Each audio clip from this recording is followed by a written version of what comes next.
Okay, we're talking about the type and the severity of the injuries you might expect to get while doing Brazilian Jiu-Jitsu. So we break them down into avoidable injuries and unavoidable injuries.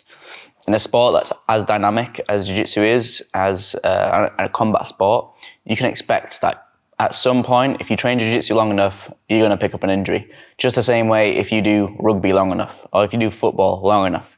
You do table tennis long enough, I'm sure you're going to twist an ankle. It's a sport, there's movement, there's a chance for injury. Okay, what are things that are like an unavoidable injury in Jiu-Jitsu? Most of the things that I see is, especially at early level, you're going to get obviously things like mat burn, so abrasions to your skin, super common. Moving up the thing, you might get a sprained finger, you might injure some of your fingers holding onto grips too tight. We're talking about that in this series too.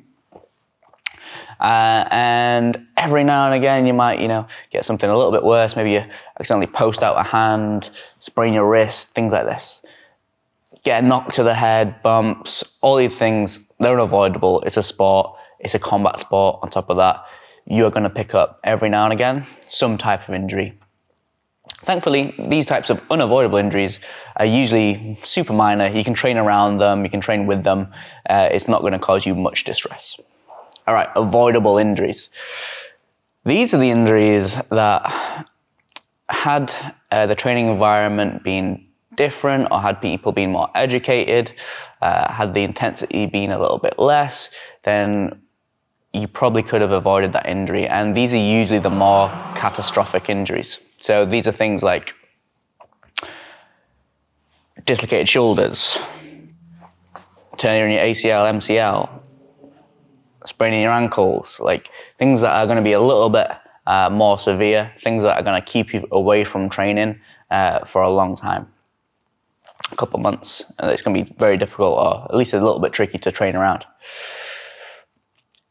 In that category, you've also got catastrophic injuries, which is something that's going to keep you out of training for a significant amount of time. We're talking like 6 months or more. Or maybe you just don't get back to training because it knocks your confidence so much. These are super rare in Jiu-Jitsu, but they do happen, so it's worth talking about. These are things like injuries to your spine or your neck. It's not something that you're gonna see, as I said, very commonly or anything like that here, and it's super easy to mitigate for these injuries, and we do talk about them and ways to avoid them in this guide, so that should give you a lot of confidence that it's not something you should or will have to face here at GBRL.